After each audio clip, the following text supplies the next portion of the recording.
dapat yung pag ganyan, kikita ng rush hour, pag ganyan, binubuksan na nila kasi yung traffic na ganyan.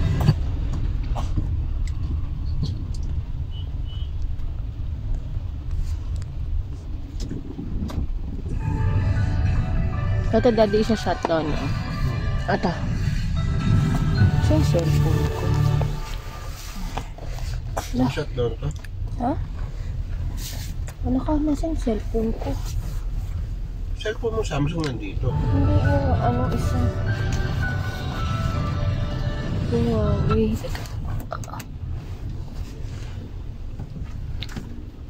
Wait. Where's mommy's cellphone?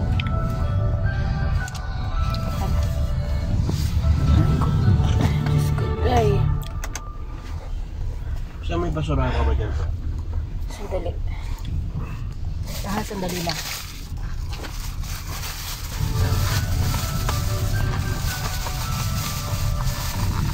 The traffic on Skyway. Yeah. Why? I don't know. Kasi maanak. Where do you want to record it? I just want to. You just want to?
Ng pagpapauwi sa naarestong dismissed na alkalde na si Alice Go sa Indonesia.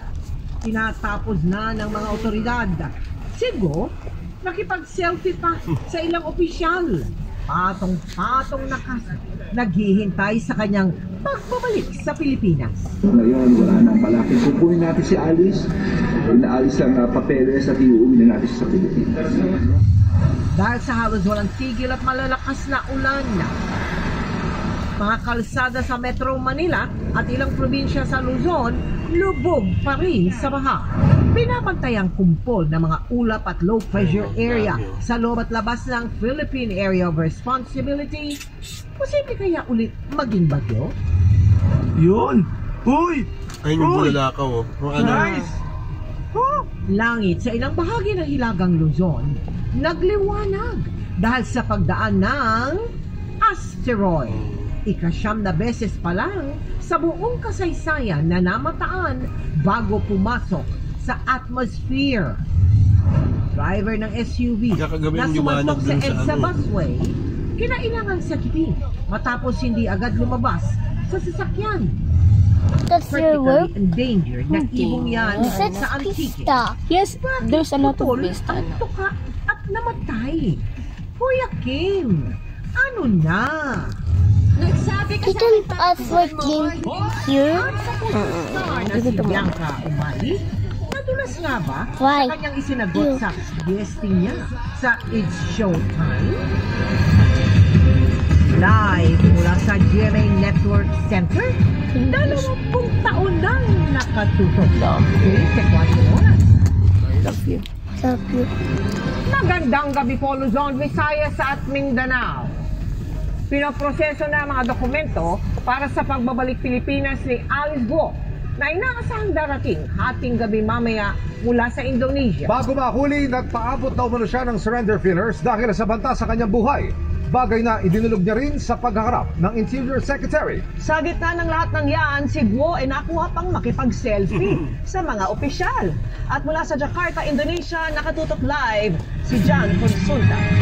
John. Mel, Evil, Vicky, opisyal na lang na i-turn over ng Indonesian authorities itong si Mayor Alice Guo sa law enforcement groups ng Pilipinas. Sa katunayan, ilang segundo pa lang ang nakakaraan nang makaalis na itong convoy ni Mayor Alice Guo na maghahatid sa kanya sa passport na siya namang babiyahe patungo dyan, pabalik sa Pilipinas. Passport of airport. Pasado alas 12 ng madaling araw, oras dito sa Jakarta, Indonesia, nang dumating ang mga tauhan ng NBI at Bureau of Immigration o BI. Sila rin ang DOJ team na sumundo kina Sheila Guo at Cassandra Ong noon at tumutok sa paghahanap kay Alice Guo, katuwang ang kanilang Indonesian counterparts. Pero para mapabilis ang pag-uwi kay dismissed Mayor Guo, dumating din pasado alas 3 ng madaling araw sina Interior Secretary Benhur Abalos at PNP Chief Romel Marbil. Mahigit 10 na lahat ang susundo kay Guo. Kaya bukod sa paghaharap ng NBI at Bureau of Immigrations ng Pilipinas sa immigration officials ng Indonesia, we have process. The process was before Sheila and Cassandra. yes. We were trying to coordinate with the Indonesian police to fast track the documents. We just waiting from the police. May sarili ring pulong ang Interior Department at Pulisya ng Pilipinas sa Indonesian Police naman. Ayon sa BI, ilang beses nagpalipat-lipat ng pinagkataguan si Guo. Sa mga litratong ito, aking nakuha sa isang source na nakuha sa iba-ibang lugar sa Indonesia, makikita siyang may kasamang lalaki at naiksi na ang buhok. Bago naman siya naaresto sa townhouse na ito sa Tangerang City sa Indonesia, ay nagpaabot si Guo ng surrender feeders sa DOJ tracker team. Based dun sa information na binato sa akin ng ating informant, sinasabi na takot din daw siya, sinasabi niya Chinese mafia. Tukoy na rin ng BI ang mga personalidad na tumulong umano kay Guo para makapagtago sa Indonesia. Mga kapuso, kasama natin ngayon ang mga tauhan ng National Bureau of Investigation at ng Bureau of Immigration. Sulukuyang naglalakad kami ngayon papunta sa aming sasakyan na van. At ito ay paghahanda na para pumunta sa isang tanggapan dito sa Indonesia nang sa ganun na magkaroon na ng coordination sa mga Indonesian authorities bilang paghahanda na rin dito sa napipintong pagbiyahe ni Mayor Alice Guo pabalik ng Pilipinas. Dakong alas 4 ng hapon, magkakasama na ang NBI, BI, PNP at ang Interior Secretary na makapulong ang Indonesian authorities para plansyahin ang mga requirements ng deportation ni Guo. Yung mga dapat na pag-usapan, napag-usapan na namin. Ngayon, wala nang malaki. Kukunin natin si Alice. Inaalis ang papeles at iuwi na natin sa Pilipinas. Kasunod dito, nakipagpulong sina Abalos at Marbil sa mga police officials sa Indonesia upang magpasalamat. Maya-maya pa, iniharap na kay Abalos si Guo. Alice, ikaw pala si Alice. Hindi ka nakikita. Saan? Ano ka ba ng mayor ka doon? Ando sila, no? Sila governor? Yung nagpunta. Ikaw talaga. Sa live stream ni Abalos sa Facebook, maririnig sa isang punto si Guo na humingi ng tulong kay Abalos dahil sa umano'y death threat, pero nawala ang audio sa tugon ni Abalos. Diba, basta importante. Kaya nga, kumuha na kami ng private plane dito para maano. Private plane sila? Tingin ko, para kayong Chinese. Kasunod dito ay pinroseso na ang mga papeles ni Guo. Ipinakita rin ni Guo ang kanyang Philippine passport. Dito naman mga kapuso sa ating lipunan si Mayor Alice Guo at Kung sinasabi niya meron na siyang death threat sa mga Chinese mafia, so ibig sabihin talaga, totoo. Na-affiliated siya. Sa BI at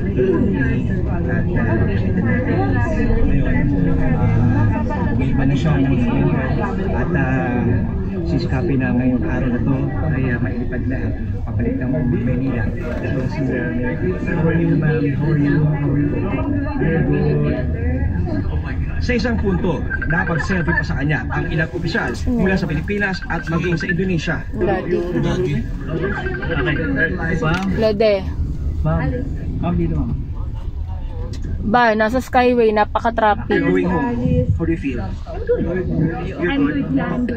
Hindi pa, daddy, nasa Skyway pa lang kami. Pakalakas pa ng ulan. Dadaan pa kami ng Mercury. Ha? Diyan walang walang ulan diyan. May death threat ka. May death threat ka. Rumelia, stop. O sige, maigi naman. Mamaya na lang, di. Mahina ang signal. Oo, mamaya na lang. May pagkain ba dyan? May pagkain? Sa Immigration Office ng Indonesia. O sige na, okay. O sige na, di, bye-bye. Vicky, nagkaroon lang ng konting delay ng hindi nasunod yung mag-turnover dapat ng Indonesian Interpol sa Indonesian Immigration. Pero naayos na yon at inaasahan natin na yung ina-expect na 10:30 na arrival ni Alice Guo, kung hindi na magkakaroon ng aberya, ay maaaring ma-extend na lamang ito ng alas 11 o 11:30 at malamang may bago mag-alas 12 ng hating gabi dyan sa Pilipinas ay nandyan na si Mayor Alice Guo. Vicky. John, napansin namin na parang masaya, no, si ex-Mayor Guo, na parang hindi siya arestado. May video pa nga na kinindatan niya kayo. Kwento mo na nga sa amin yon, John. Sabi nga nila napaka-jolly. Actually, Sino? medyo nagulat din tayo doon sa kanyang Bakit? na parang in-expect wala natin naman nung sa umpisa na kanya, medyo magiging mailap siya. Pero kabaliktaran. Hindi ko nakita. Dahil naging siya, very receptive, ngumingiti, at certain points, tinatanggal niya yung kanyang mask para makipag-picture nga doon sa mga gustong magpa-picture sa kanya. Nag-umpisa to, Vicky, nung merong mga Indonesian authorities na lumapit sa kanya at nagpaalam, tapos nauwi na sa mga picture-picture. Hanggang sa meron na rin ilang sa ating mga dito sa May tsura naman siya, no? ang sa tuwaan nila dahil nakuha na nga ito nga finally Tsura si naman. Mayor Alice Guo Kamukha ni ay nagpa-picture Sanchay. din dito kay Mayor Alice at sa ating pakikipag-usap Pero mas kay Mayor umokay Alice siya Guo, nung umikli yung buhok. masabi natin na parang she's putting up a happy front. Pero bakas natin na Vicky, no, kanina sa baba dito sa aking itututuhan at kinatatayuan na pwesto, Ano mo gawin na lang nakita yung ko medyo statement napaluha siya.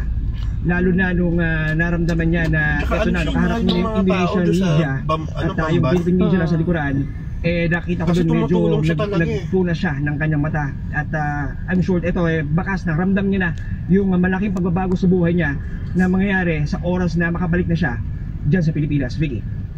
John, di ba nakita natin nakikipag-selfie pa siya sa mga official dyan, no? Ano ba yung general mood dyan nung nandun lahat kayo at pati yung Indonesian media? Sleepy ka. Yes, Vicky, talagang sa halip na matakot, sa halip na talagang makaramdam ng parang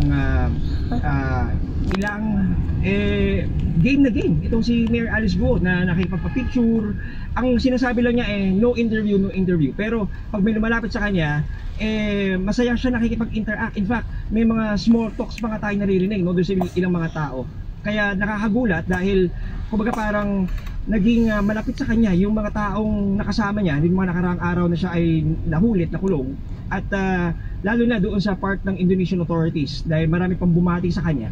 So dito, Vicky, talagang kumbaga parang kung ituring siya parang rockstar, no? Pero I'm sure pagbalik niya, pagsakay niya ng eroplano, doon na magkakaroon ng malaking pagbabago yung kanyang sentimiento, lalo na pag lumapit na siya sa Pilipinas. John, di ba sinabi mo kanina before 12 midnight, tiyak makakalap ng eroplano niya?